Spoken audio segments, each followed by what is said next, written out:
مات على حب آل محمد مات على مذهب أهل السنة والجماعة.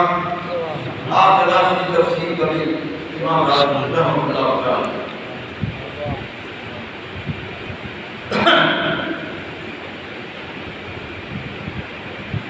السلام والسلام عليك يا سيدي يا رسول الله.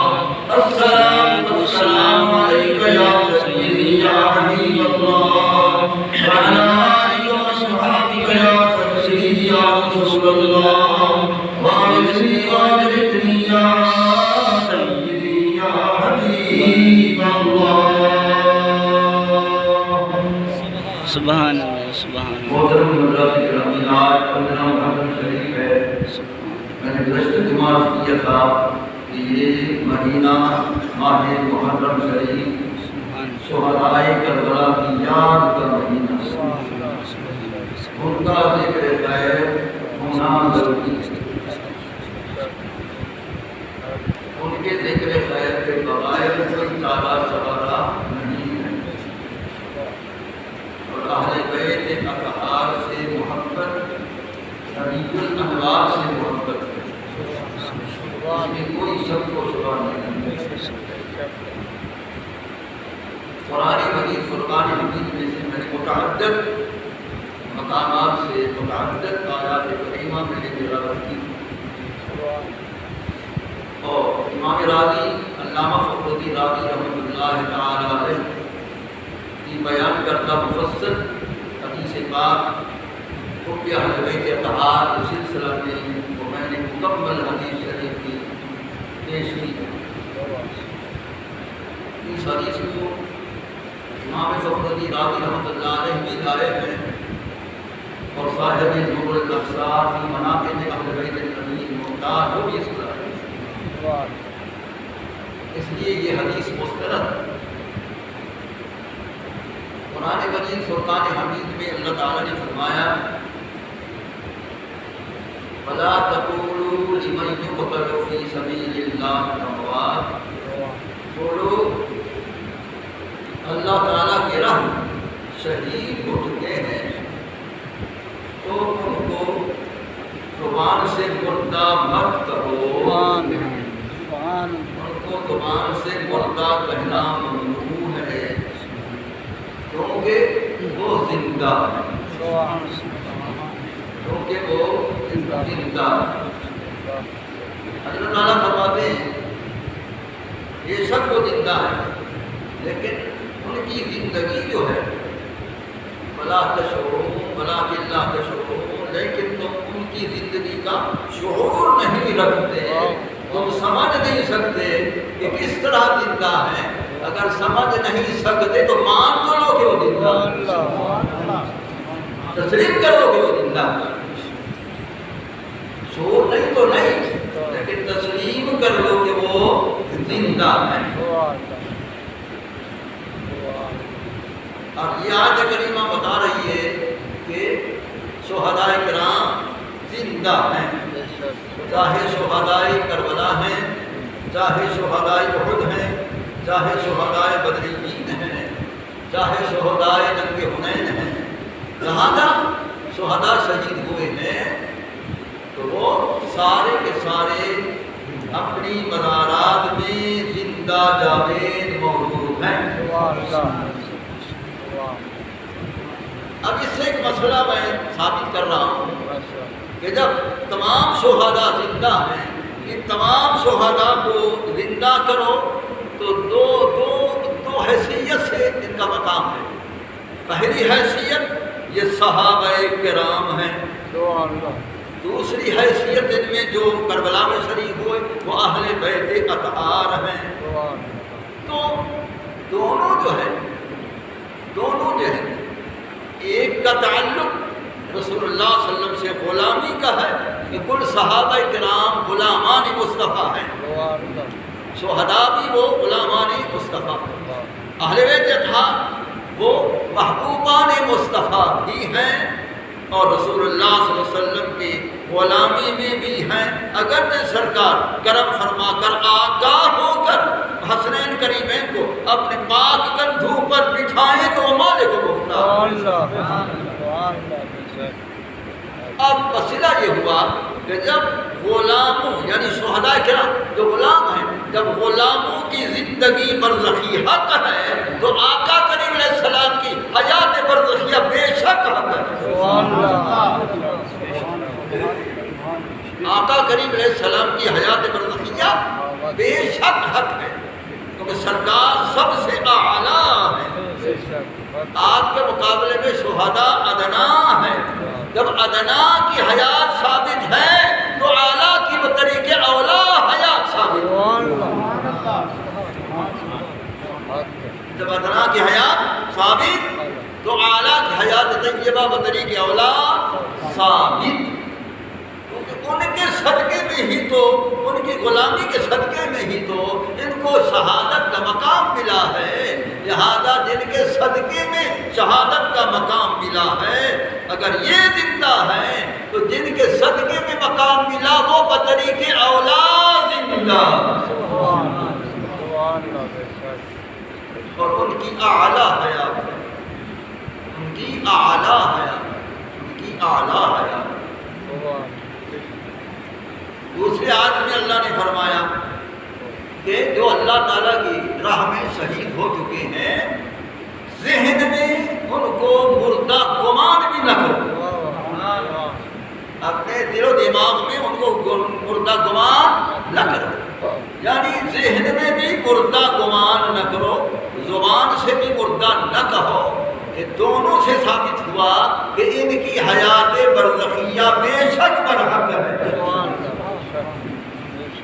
ان کی حیات برزخیہ بے شک برحق، بے شک برحق۔ شہداء کرام کی حیات برزخیہ بے شک برحق ہے۔ اور میں نے جو تحقیق کی ہے کہ حیات برزخیہ کو دیکھا جائے تو رسول اللہ صلی اللہ تعالی علیہ وسلم کا ہر ایمان والا مومن وہ حیات برزخیہ سے متصف رہتا ہے اور وہ برزخ میں زندہ ہے۔ سرکار کا ہر غلام، ہر مومن برزخ میں، قبر میں زندہ ہے، کیونکہ قرآن پاک میں اس کے متعلق صریح آیت کریمہ آئی ہے اور مفسرین اس کو یہی تفسیر کر رہے ہیں کہ یہاں حیات سے مراد قبر والی زندگی ہے، قبر والی حیات ہے۔ تو وہ آیت کون سی ہے؟ اللہ تعالیٰ نے فرمایا مَنْ عَمِلَ صَالِحًا مِّن ذَكَرٍ أَوْ أُنثَىٰ وَهُوَ مُؤْمِنٌ فَلَنُحْيِيَنَّهُ حَيَاةً طَيِّبَةً۔ اللہ تعالیٰ نے فرمایا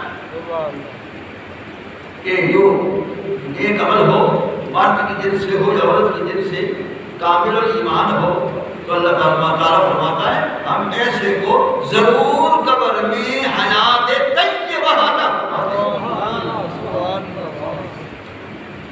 صاحب تفسیر خادم نے بھی یہی تفسیر کی ہے کہ اس مراد حیات قبر ہے، قبر کے اندر جن کی زندگی اللہ نے وہی بیان فرمائی ہے۔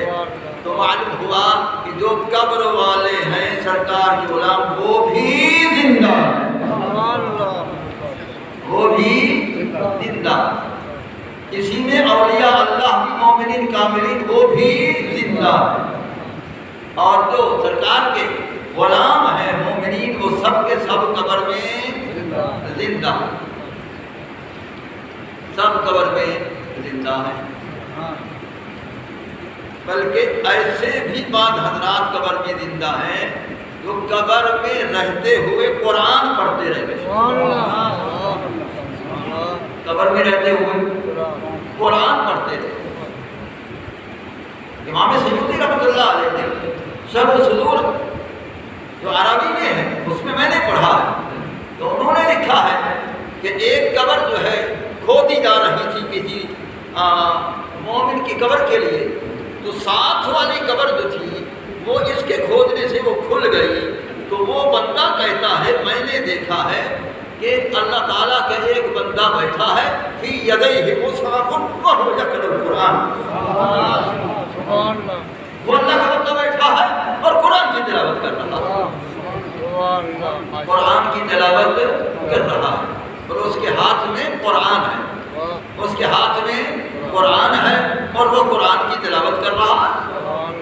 وہ کہتا ہے میں نے اس کو جھانک کر دیکھا، وہ مجھے پوچھتا ہے کہ قیامت تو نہیں آئے گی؟ نہیں آ گئی ابھی؟ اس نے کہا حضرت قیامت نہیں ہے، یہ قبر کھود رہا تھا، آپ کی قبر کھل گئی۔ فرمایا جلدی بند کرو، اللہ کے بندے اسی طرح قبر میں بھی قرآن پڑھتے ہیں۔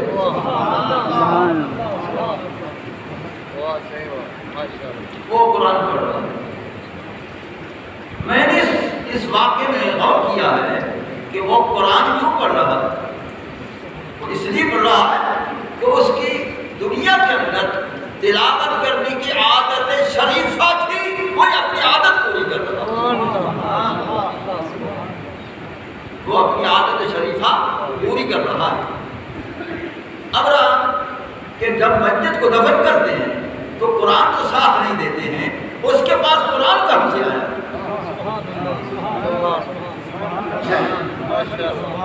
ہاں بھائی، علامہ مولانا سیوطی نے یہ نہیں لکھا کہ وہ قرآن کہاں سے آیا، اس نے یہی لکھا کہ فی یدیہ مصحف، اس کے ہاتھ میں قرآن تھا، وہو یقرأ القرآن، وہ قرآن پڑھ رہا۔ امام سیوطی نہیں لکھتے ہیں کہ قرآن کہاں سے آیا ہے، تو میں بتاؤں کہ ان اللہ علی کل شیء قدیر، اللہ ہر شے پر قادر ہے، تو قرآن میں قبر میں، مومن کی قبر میں قرآن پہنچوانے پر بھی قادر ہے۔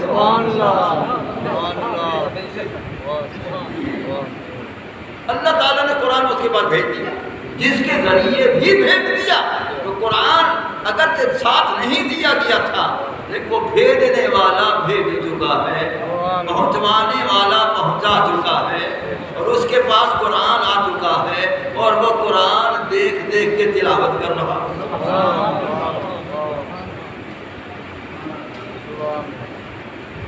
اس سے یہ بھی ثابت ہوتا ہے کہ وہ قرآن پڑھنے والا قرآن کی تلاوت جو کر رہا ہے، قرآن کو دیکھ دیکھ کر، اس کی دو وجہ، ایک تو یہ ہے کہ وہ حافظ قرآن ہوگا، جس طرح دنیا میں قرآن پڑھتا تھا اب بھی اسی طرح قرآن پڑھ رہا ہے، یا وہ اگر ناظرہ پڑھا ہوا ہے قبر والا وہ بھی، تو قرآن ہے، قرآن کو دیکھ دیکھ کے پڑھ رہا ہے۔ اور میں نے ایسے بھی حفاظ کرام دیکھے ہیں کہ جو نقد حافظ تھے، ایک لفظ بھی نہیں بھولتا تھا، وہ بھی قرآن کو کھول کر دیکھ کر پڑھتے تھے۔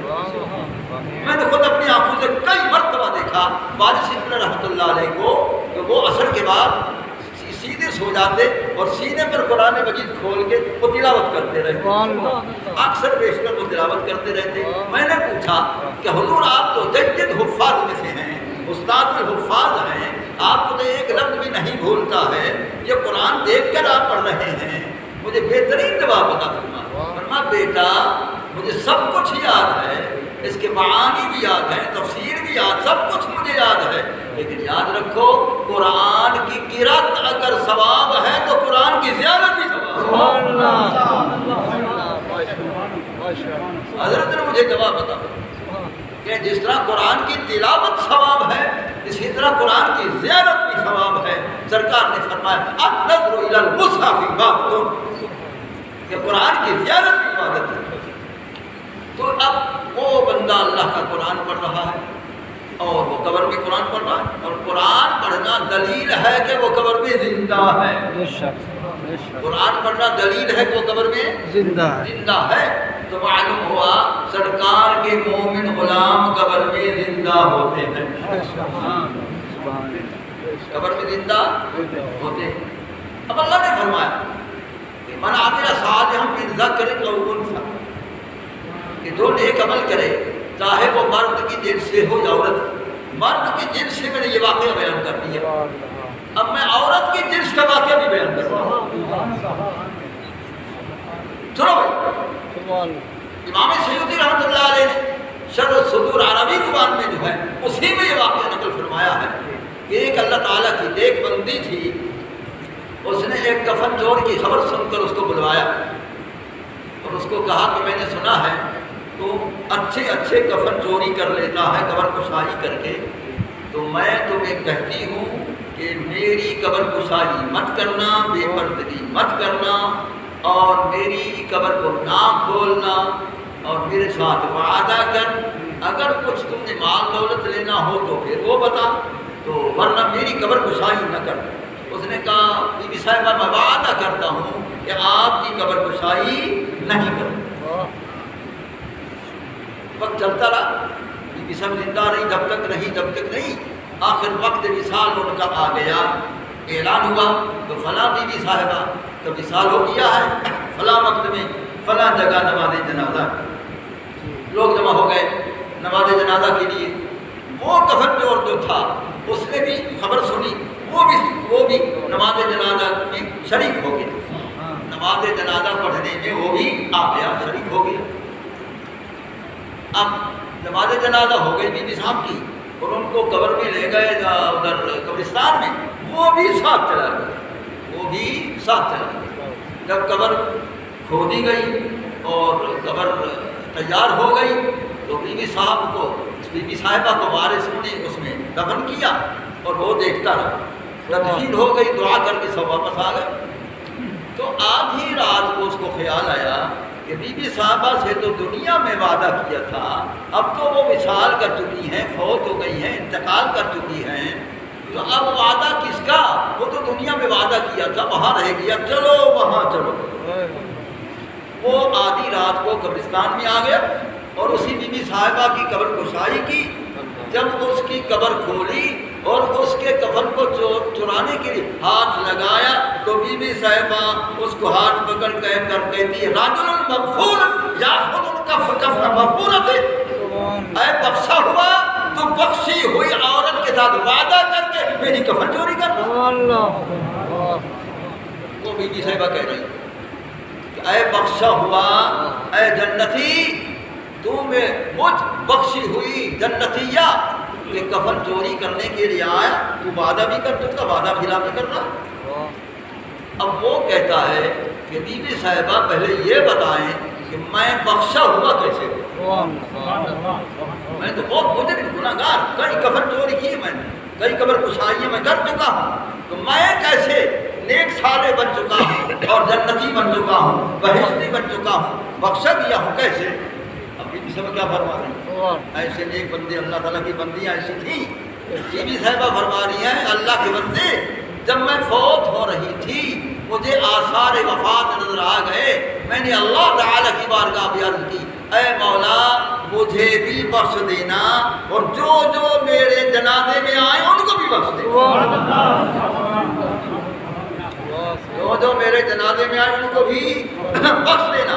تو میرے جنازے میں آیا ہے، اس بنا پر تو بخشا ہوا ہے، اس لیے میں نے کہا کہ بخشا ہوا مرد بخشی ہوئی عورت کے کفن چوری کرتا ہے، یہ کیا ہو گیا ہے؟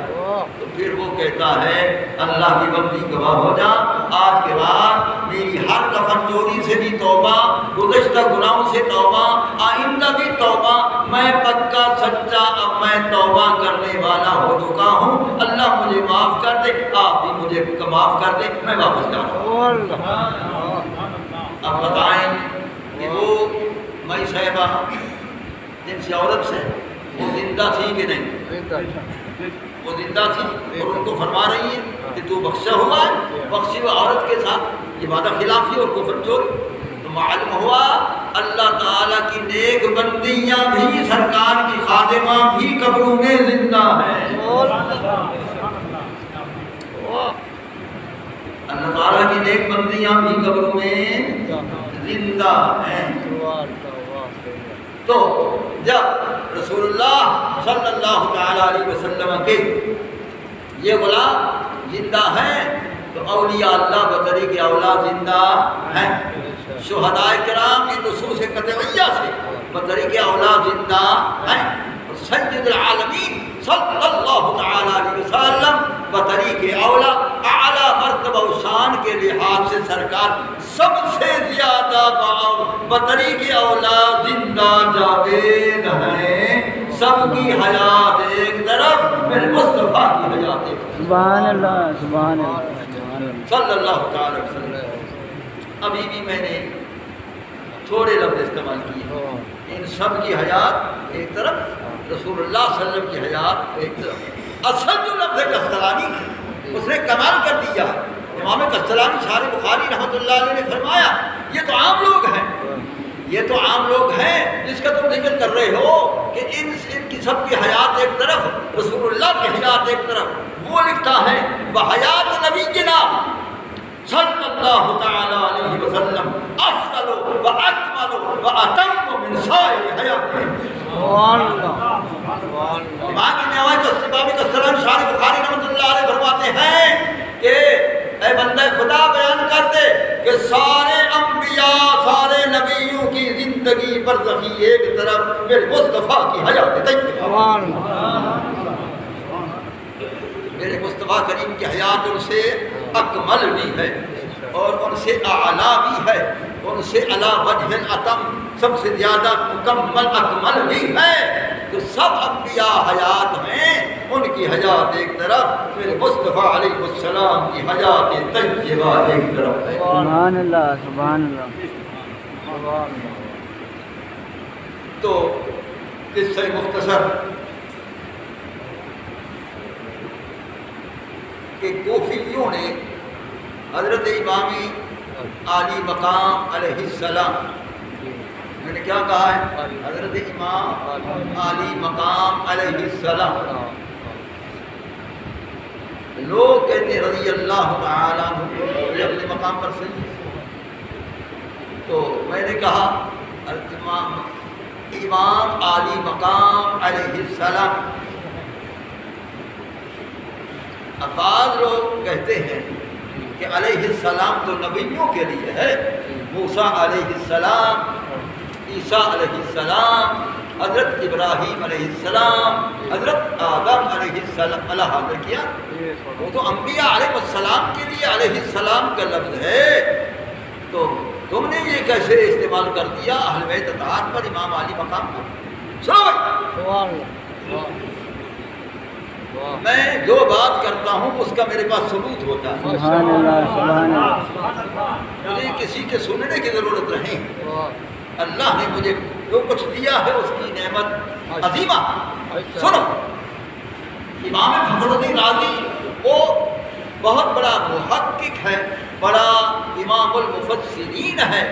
وہ جہاں بھی تفسیر کبیر کے اندر مولا علی کرم اللہ تعالی وجہ الکریم کا قول مبارک نقل کرتا ہے تو کہتا ہے قال علی علیہ السلام،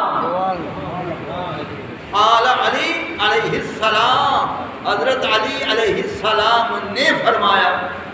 تو کیا اس کو علم نہیں تھا کہ علیہ السلام تو خاصا انبیاء کا؟ تو وہ کیوں استعمال کر رہی ہے لفظ قال علی علیہ السلام؟ تو اسی کے قول کے مطابق میں نے امام علی مقام علیہ السلام کہا ہے، جس طرح اس نے کہا ہے قال علی علیہ السلام. تو وہاں اگر علیہ السلام جائز ہے تو ان کی اولاد پر بھی علیہ السلام کہنا جائز ہے. میں ایک جگہ تقریر کر رہا تھا غالباً کہیں، تو یہی پرچی لکھ کر میرے پاس بھیج دی کہ آپ نے علیہ السلام کہا امام حسین علیہ السلام، امام حسن علیہ السلام، یہ خاص انبیاء علیہ السلام ہے اور آپ نے غیر نبی پر اس کا اطلاق کر دیا. میں نے کہا تو جاہل مطلق آدمی نظر آتا ہے مجھے، عالم نہیں نظر آتا، جاہل بلا ہے. ارے بھائی علیہ السلام کا معنی آتا کہ وہ ذات جس پر اللہ تعالیٰ کی طرف سے ہر قسم کی سلامتی ہو. تو بتاؤ کہ ان محبوبہ نے خدا کے لیے سلامتی ہے کہ نہیں؟ ان اللہ کے محبوبین کے لیے سلامتی ہے کہ نہیں؟ یقیناً سلامتی ہے. تو پھر کیوں نہ علیہ السلام کہیں؟ باقی رہا کہ ہاں وہ فرق بیان کر دو کہ اصطلاحی انبیاء علیہ السلام کے لیے ہے علیہ السلام، لیکن جو علیہ السلام کا لغوی معنی یہی سلامتی والا وہ ان سب کے لیے ہے. کیونکہ قرآن میں اللہ تعالیٰ نے ان سب کے لیے فرمایا، کل صحابہ کے لیے بھی فرمایا. کل اہل بیت کے لیے بھی فرمایا، کل مومنین کے لیے بھی فرمایا قرآن میں والسلام علی من اتبع الہدی، سبحان اللہ والسلام علی من اتبع الہدی۔ جس نے دین کی تابعداری کی ہے ان پر اللہ کی طرف سے سلام ہے۔ اگر اہل بیت نے دین کی تابعداری نہ کی تو انہوں نے پھر اپنی جانیں کیوں قربان کی؟ انہوں نے تو دین کی تابعداری کی ہے، دین کی حفاظت کی ہے اور اسلام کے پرچم کو بلند فرمایا ہے، لہذا انہی کے لیے سلامتی ہے، یقینی سلامتی ہے۔ قرآن فرما رہا ہے والسلام علی من اتبع الہدی، لہذا دین کی پیروی کرنے والے، تابعداری کرنے والے یہی اہل بیت اطہار اور اسی طرح شہداء کرام رضوان اللہ تعالی علیہم اجمعین۔ اس لیے اس معنی کے پیش نظر میں نے کہا امام حسن علیہ السلام، امام حسین علیہ السلام۔ سبحان اللہ سبحان اللہ یہ سمجھ آیا؟ سبحان اللہ۔ ہاں، یہ بجلیوں کو نہ دیکھا کرو، یہ آتی بھی ہیں جاتی بھی ہیں، ان ہواؤں کو نہ دیکھا کرو۔ اللہ تعالیٰ کرے کہ رحمت کی ہوائیں اندر نصیب ہوں۔ سبحان اللہ سبحان اللہ ماشاء اللہ۔ ہاں، وہ ہوا طلب کیا۔ یہ عارضی گرمیاں سرمیاں ہوتی رہتی ہیں، اس کے پرواہ مت کرو، جی جی قیامت کی گرمی کو یاد کیا۔ تو اس بنا پر میں نے کہا کہ امام عالی مقام علیہ السلام کی خدمت میں، بلکہ خدمت اقدس میں کوفیوں نے خطوط لکھے تھے یزید کے برے حالات کو دیکھ کر۔ وہ فاسق بھی تھا، وہ فاجر بھی تھا، بدکار بھی تھا، گناہگار بھی تھا، اللہ جانے وہ کیا کیا تھا۔ تو وہ تنگ ہو گئے کہ وہ اپنی تابعداری کا مجبور کر رہا ہے، تو ایسے فاسق کی تابعداری ہم نہیں کرتے ہیں، جو جگر گوشہ رسول ہیں ہم ان کی تابعداری کرنا چاہتے ہیں۔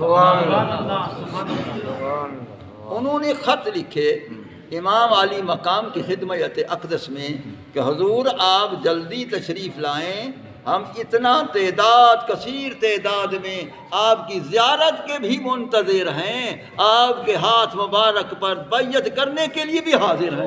سبحان اللہ۔ وہ خطوط آئے، اس زمانے میں خطوط کا رواج تھا، یہ آج کل تو ٹیلی فون فلاں رابطے ہو چکے ہیں، وہاں خطوط تو 1 خط 2 خط 3 خط 4 خط 5 خط 6 خط 8 خط 150 خطوط آئے، 150 خطوط آئے کہ حضرت آپ تشریف لائیں، ہم آپ کے منتظر ہیں، دیر نہ فرمائیں، اس فاسق سے نجات عطا فرمائیں۔ امام عالی مقام علیہ السلام نے مشورہ فرمایا صحابہ کرام سے، اس طرح بہت سے خطوط آ چکے ہیں، وہ بار بار بلا رہے ہیں، ہمیں اسلام کی سربلندی کے لیے جانا چاہیے، اسلام کے جھنڈا کو بلند کرنے کے لیے ہمیں جانا چاہیے، اور فاسق و فاجر کا مقابلہ کرنا چاہیے، طاغوتی طاقتوں کے سامنے مقابلہ کرنا چاہیے۔ فاسق و فاجر کو تسلیم کوئی نہیں کر سکتا، ہمیں ان لوگوں کا ساتھ دینا چاہیے۔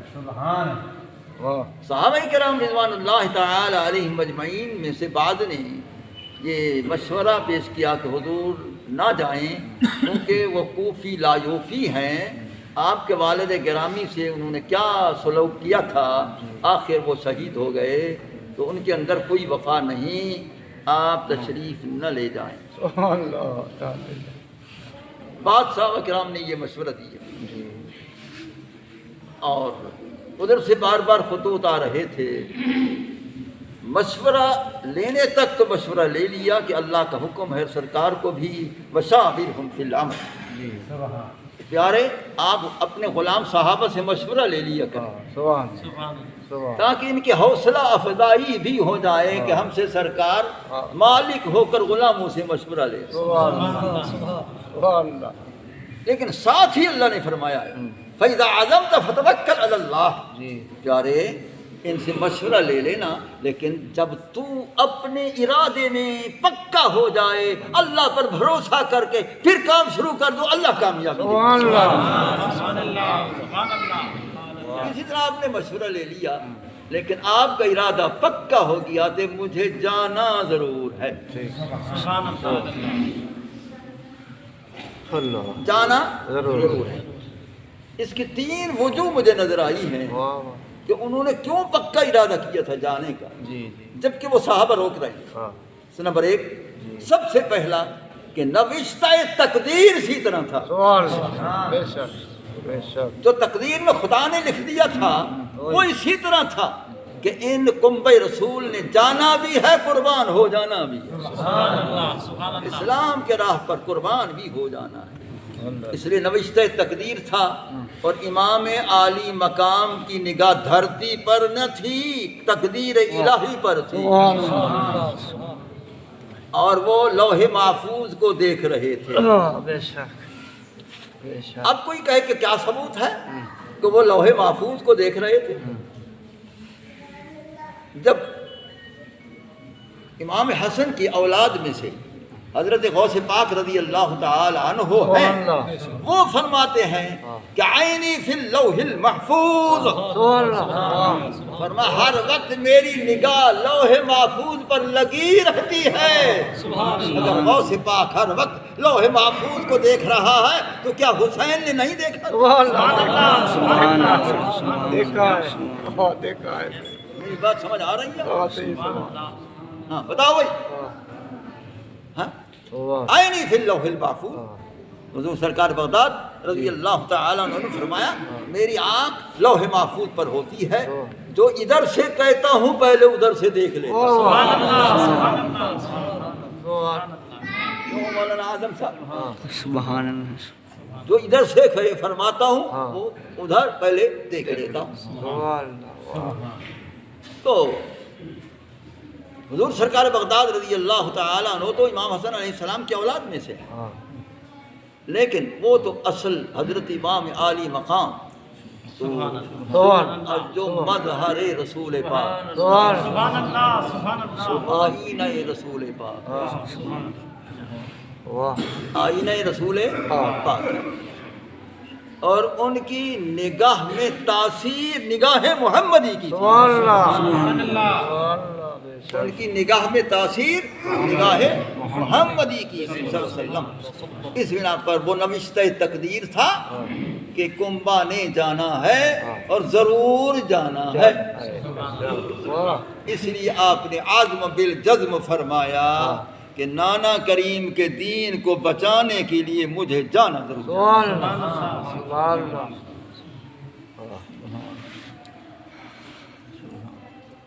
سوال کیا جاتا ہے کہ جب کنبہ رسول اہل بیت رسول ہیں، آل رسول ہیں، اولاد رسول ہیں، اولاد نبی ہیں، اولاد علی ہیں، تو جب یہ جا رہے ہیں تو صحابہ کیوں نہیں ساتھ گئے؟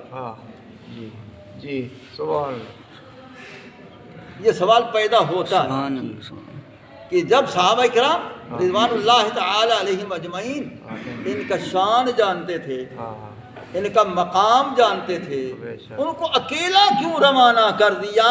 یہ غلام بن کر ساتھ کیوں نہ گئے؟ علماء کرام نہیں بتاتے، یہ علماء نہیں بتاتے، مقرر تو ویسے بھی ان پڑھ ہوتے ہیں،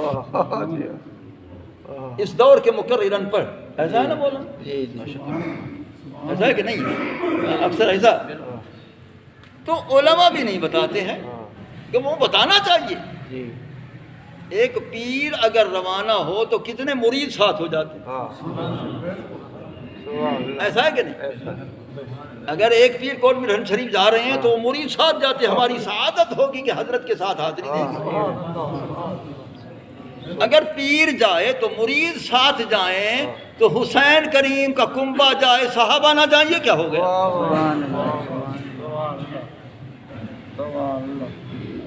ہاں بھائی، سبحان اللہ، پہلے اس کو حل کروں پھر آگے چلوں۔ سبحان اللہ، سبحان اللہ، سبحان اللہ، سبحان اللہ۔ مولانا اعظم صاحب ٹھیک ہے؟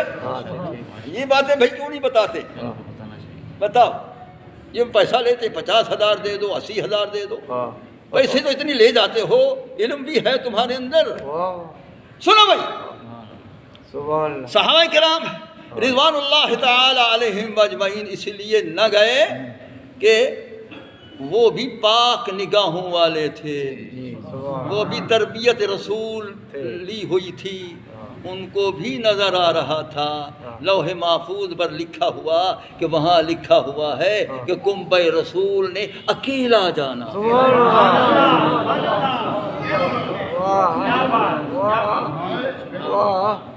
میری باتیں سمجھ آ رہی؟ سبحان اللہ سبحان ادھر بھی لکھا ہوا تھا کہ کنبہ رسول نے اکیلا جانا ہے، سفر اکیلا کرنا ہے، ساتھ کسی نے نہ جانا ہے۔ ٹھیک ہے؟ میرا وجدان کہتا ہے، میرا وجدان کہتا ہے کہ اللہ نے وہاں لکھ دیا کہ کنبہ رسول اکیلا جائے گا، اس نے کیوں لکھا؟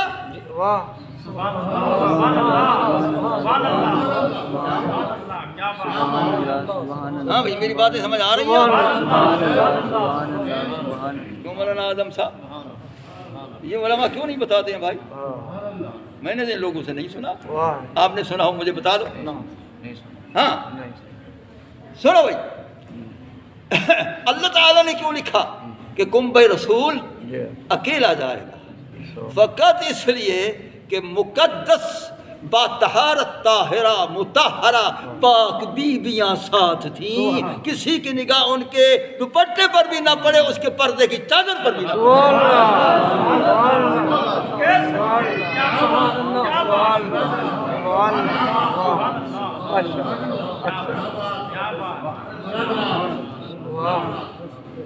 سمجھ آیا آپ کو؟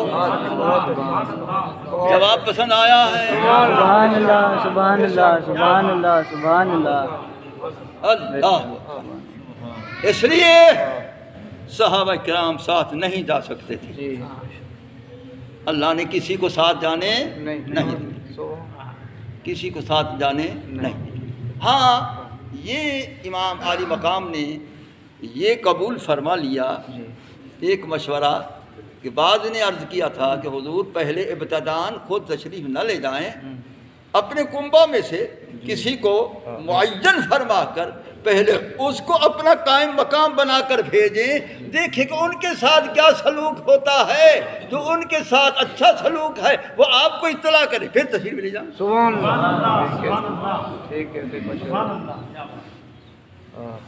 تو امام عالی مقام نے اپنے کنبہ میں نظر فرمائی کہ میرا قائم مقام اس وقت کون ہو سکتا ہے؟ کیا وہ خوش بخت ہے امام عالی مقام کے قائم مقام بن کر گئے۔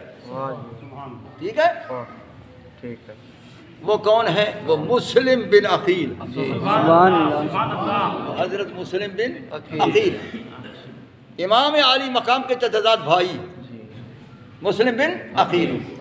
تو مسلم بن عقیل کو بلایا، فرمایا بھائی تو میرا بھائی ہے اور میں تمہیں اپنا قائم مقام بنا کر کربلا روانہ کرتا ہوں، کوفے میں روانہ کرتا ہوں، جانا قبول ہے؟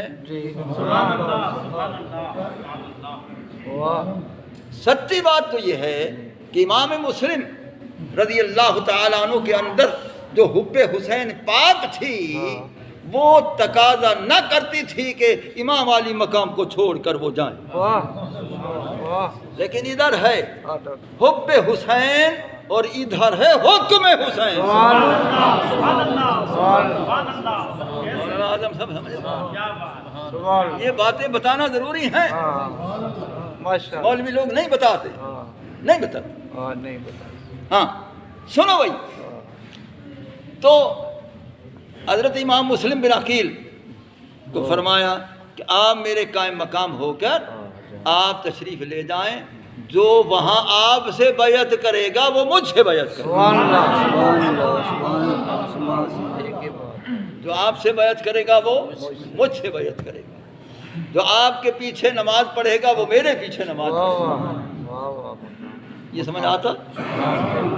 حضرت مسلم بن عقیل کو آپ نے فرمایا آپ تیار ہو جائیں، آپ وہاں تشریف لے جائیں کوفے میں، اور وہ لوگ بڑے ترس رہے ہیں، اور جو وہاں یہ اس کا حال ہو ان کا، وہ فوراً مجھے اطلاع کرنا تاکہ ہم بعد میں پہنچ جائیں۔ ٹھیک ہے، سبحان اللہ۔ امام مسلم بن عقیل کی میں خوش قسمتی سمجھتا ہوں کہ حسین کریم نے پورے کنبہ میں سے ان کو منتخب فرمایا، سبحان اللہ، بے شک، اور وہ منتخب حسین ہے۔ ہاں صحیح، بے شک، کیوں مولانا اعظم القادری صاحب؟ وہ منتخب حسین۔ امام علیہ السلام نے ان کو اپنا قائم مقام بنایا، اپنا نائب بنایا، اپنا نائب بنایا۔ ایک ہے نائب حسین، وہ اس وقت امام مسلم نظر آ رہے ہیں، سبحان اللہ، ہاں سبحان اور ایک ہے نائب خدا، وہ میرے مصطفیٰ نظر آ رہے اللہ، سبحان اللہ، سبحان اللہ، ہیں۔ یہ سمجھ آ رہا؟ جی، ایک ہے نائب خدا، ہاں، ایک ہے نائب خدا۔ میں تو پھر بھی نائب کا لفظ استعمال کر رہا ہوں۔ جی، کسی نے تو کہا ہے کہ اللہ تعالیٰ نے رسول اللہ کو اپنی ذات کا قائم مقام بنا دیا۔ سبحان اللہ، بہت بہت، اللہ تعالیٰ نے رسول اللہ کو ہاں، اپنی ذات کا قائم مقام بنایا۔ ہاں، مولانا اعظم القادری صاحب میں عبارت ساری پڑھتا ہوں، سنو۔ ہاں، سبحان اللہ، علامہ ابن تیمیہ وہ ہمارا نہیں ہے، وہ اہل حدیث کا ہے، وہ دیوبندیوں کا ہے، ان کا ہے، لیکن اللہ تعالیٰ حق بات لکھوا دیتا ہے، تو حکم کرتے لکھو لکھو، لکھنا پڑے گا۔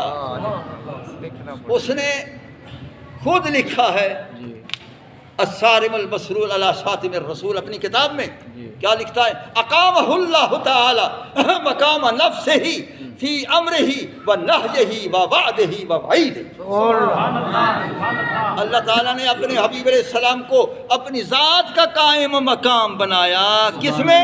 کہ حکم مصطفیٰ حکم خدا، حکم مصطفیٰ حکم خدا ہے، اور نہی مصطفیٰ نہی خدا ہے، امر مصطفیٰ امر خدا ہے، اور وعدہ مصطفیٰ وعدہ خدا ہے، وعید مصطفیٰ وعید خدا۔ یہ ابن تیمیہ نے نقل کی۔ تو رسول اللہ صلی اللہ علیہ وسلم اللہ تعالیٰ کی ذات کے قائم مقام دنیا میں نظر آئے، اور نائب خدا نظر آئے۔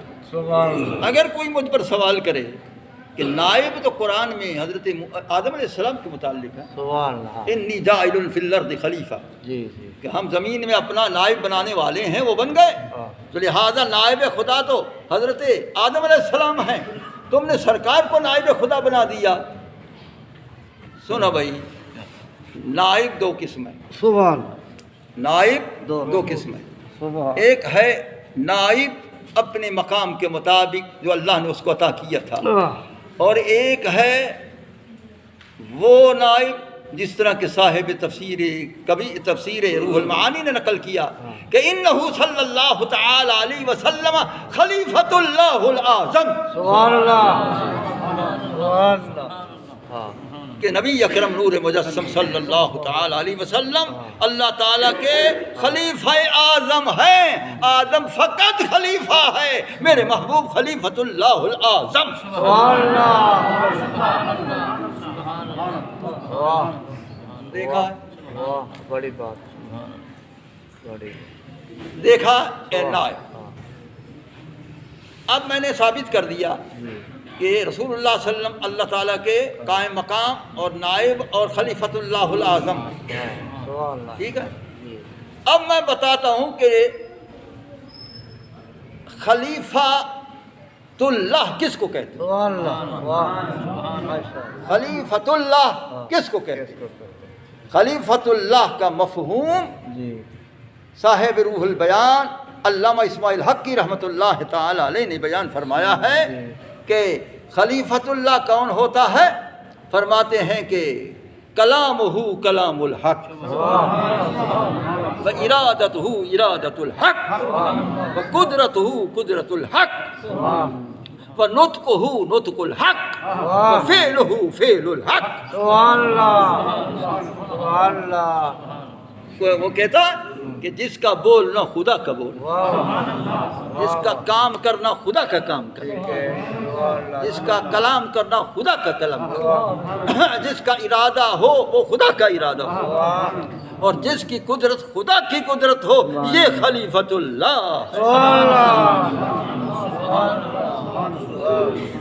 یہ تو خلیفۃ اللہ کی شان ہے، تو خلیفۃ اللہ الاعظم کی کیا شان؟ بہرحال اس مسئلے پر چلتا رہوں تو جو میں قصہ چلایا ہو وہیں رہ جائے گا. ہاں اب چلو کہ حضرت امام مسلم بن عقیل کو آپ نے قائم مقام بنایا، فرمایا تیار ہو جاؤ بھائی آپ نے جانا ہے.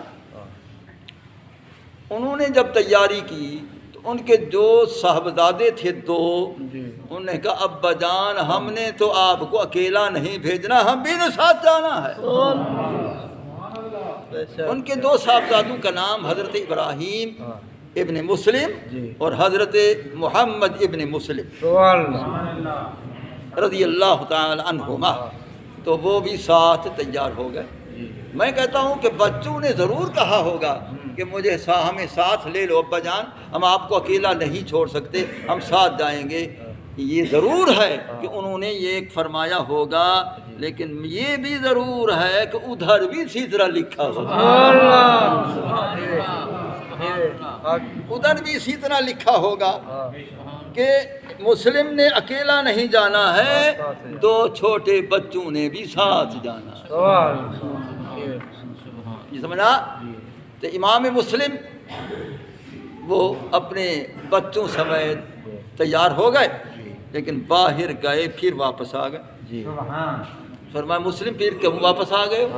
کہ حضور فال اچھی نہیں ہے، میں نے باہر جا کر دیکھا ہے جو منظر، تو میں کہتا ہوں آگے خدا خیر کرے.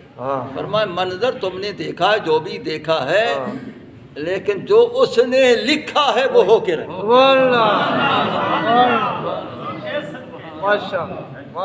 جو اس نے لکھا ہے وہ ہو کے رہنا. ٹھیک ہے. لہذا آپ تیاری فرمائیں، پیچھے نہ ہٹیں، آپ کو ہم نے منتخب کر دیا ہے. اگرچہ ان کا اندر دل نہیں چاہتا تھا کہ امام حسین کو میں اکیلا یہاں چھوڑ کر جاؤں، لیکن میں نے پہلے عرض کیا کہ ادھر حب حسین تھی اور ادھر حکم حسین تھا.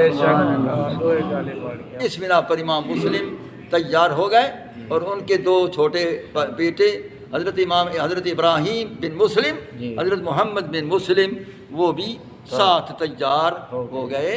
اور انہوں نے مدینۃ المنورہ کو جب چھوڑا اور رسول اللہ صلی اللہ علیہ وسلم سے جب انہوں نے آپ کے وہ مدارک اور انوار پر اجازت لی ہوگی تو ان کا حال کیا ہوا؟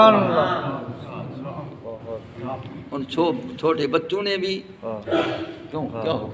بس بیٹھ بیٹھ کلا بیٹھ اجلس نا چلا.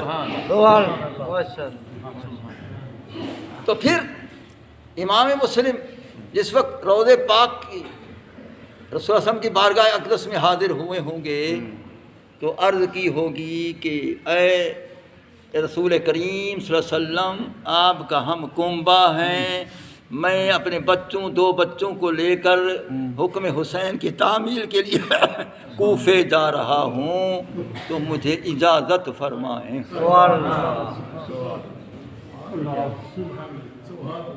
اب جب انہوں نے یہ اجازت طلب کی ہوگی تو میرے محبوب علیہ السلام نے اندر سے یہی حکم فرمایا ہے کہ تابعداری حسین کی کرو، میں بھی تمہارے ساتھ ہوں، میں بھی تمہارے ساتھ. تو وہاں سے اجازت طلب کی، رو رو کر اجازت طلب کی، کیونکہ مدینے کا مالک مدینہ کو چھوڑنا نہیں چاہتے. یہ حضرات مدینے کے مالک ہیں، تو مدینے کے مالک مدینہ کو چھوڑنا نہیں چاہتے ہیں. لیکن جانا ضروری ہے کہ نوشتہ تقدیر بھی ہے اور حکم حسین بھی ہے۔ بے شک بے شک تو پھر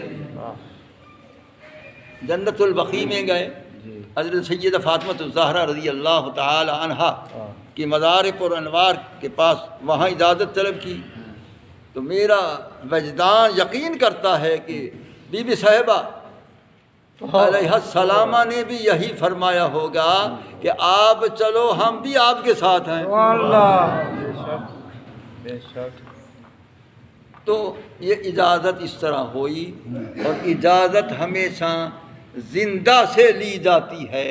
ان کا یقین تھا کہ نانا کریم بھی زندہ ہے، سیدہ فاطمہ الزہرا بھی زندہ ہے، سبحان اللہ سبحان اللہ سبحان اللہ واہ سے اس لیے وہ ان کی خدمت میں گئے ماشاء اور بڑے ادب سے التجا کی اور حکم حسین کے متعلق اظہار کیا۔ اس لیے وہ اجازت یافتہ ہو کر پھر مکہ المکرمہ کی طرف روانہ ہوئے۔ سبحان اللہ اب میں نے یہاں تک جو بیان کیا ہے 2:30 بجے سے 5 منٹ اوپر ہو گئے، یہاں تک میں واقعے کو چھوڑ رہا ہوں۔ تو زندگی باقی انشاءاللہ آئندہ جمعہ پھر ترتیب سے اسی طرح میں چلتا رہوں گا۔ ماشاء اللہ پھر یہ مکہ شریف میں پہنچے، وہاں کیا ہوا، پھر وہاں سے کوفہ میں گئے، کوفیوں نے پہلے کیا کیا بعد میں کیا کیا، تو انہوں نے کیا کیا، پھر ان کی شہادتیں کیسے ہوئیں، کس ترتیب سے ہوئیں، یہ سارا سلسلہ پھر امام علی مقام کی روانگی بتاؤں گا کہ انہوں نے روضۃ الرسول پر کنبہ سارا لے کر جس وقت اجازت طلب کی ہوگی تو حال کیا ہوگا۔ سبحان اللہ سبحان اللہ ہم الوداع کرتے ہیں جس وقت پاکستان آتے ہیں ہمارا دل باہر آتا ہے، پتہ نہیں پھر آ سکیں گے کہ نہیں، اور جو وہاں مالک مدینہ ہو کر جب نانا کریم سے اجازت طلب کرتے ہوں گے تو ان کا کیا حال ہوا ہوگا، کیا کیا انہوں نے عرض کیا ہوگا، اور کیا کیا رسول اللہ نے روضے شریف سے فرمایا ہوگا، وہ پھر بعد میں بیان سبحان اللہ سبحان اللہ پھر الگ ترتیب بیان کروں گا کہ یہ کنبہ پہنچا سارا مکہ المکرمہ میں، کتنے دن وہاں رہے، اور وہاں سے پھر کوفہ تشریف لے گئے، اور وہاں ان کوفیوں نے کیا کیا تھا امام مسلم ان کے صاحبزادگان سے، اس کے بعد جب پہنچے پھر ان کا واقعات ترتیب شہادت کس طرح ہوئی، تو یہ تمام واقعات شہادت جو بھی ہیں انشاءاللہ الگ ترتیب بیان کرتا رہوں گا، کیونکہ یہ سارے واقعات ادھر بھی ہیں ادھر بھی۔ سبحان اللہ ادھر بھی پھر ادھر بھی، ایسا ہے کہ نہیں؟ ہاں، کیونکہ یہ ہم سنیوں کے دل جو ہیں وہ رنگے ہوئے ہوتے وہ رنگے ہوئے ہوتے خاص کر ہم جن کے غلام ہیں تو وہ کس کی ہیں کہ تس پنجاب فیض ہر کو حاجی پور کوٹ سنگڑ کو رنگے اس چشتیاں دے ہی گھر گھر رنگے اس چشتیاں دے گھر گھر کو کھرل دی گال کیا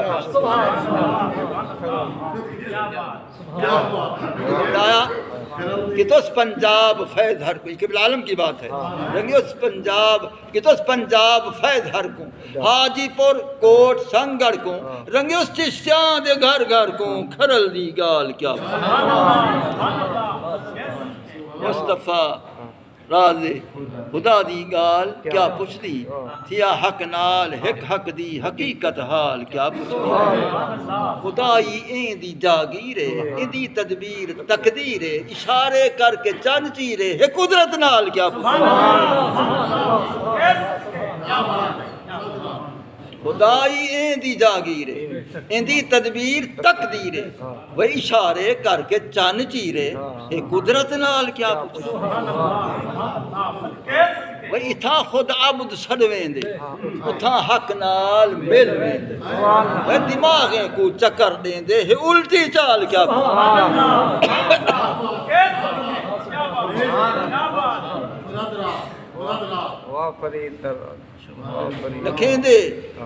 اکھیں دے سب کو عبداللہ اکھیں دے سب کو عبداللہ تے جس دے رب کو وجہ اللہ دی اشکد عطا اللہ ان دے احوال کیا اے دل ازلوں ہے دیوانی شراب حب دی مستانی محمد یار وچ فانی بڑے جنجال کیا